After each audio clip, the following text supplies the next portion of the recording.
sonra da dinle. Yüreğim benim, yaşamağa mənə sən həvəs verirsən, ürəyə girmirsən, dərdimi bilirsən, dərmansan biləsən. Yüzümdən aksa yaş, hiss edirsən, gəlib silirsən, nəfəs kimisən, səndən başqası yalandır ürəyim. Sən hər şeyimsən, sanki mələksən, mənə tək gərəksən.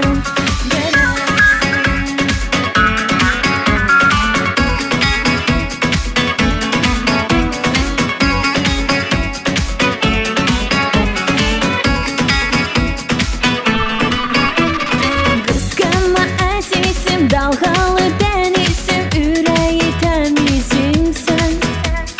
Qəlbimdəki sevgi bil ki sənin izin, gözlərimdə təksən sən.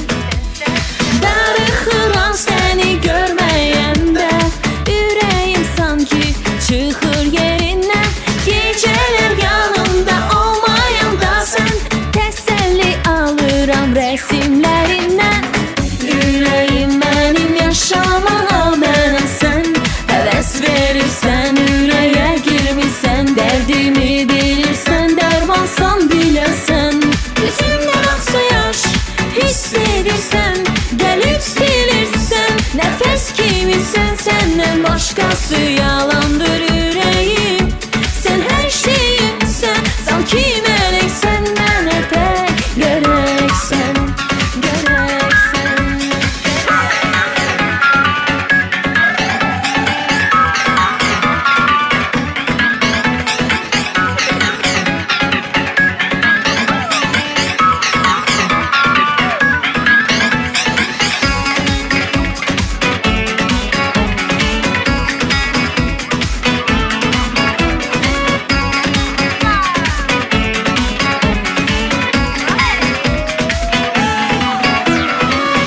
Ürəyim mənim, yaşamağa mənə sən həvəs verirsən, ürəyə girmirsən, dərdimi bilirsən, dərmansan biləsən.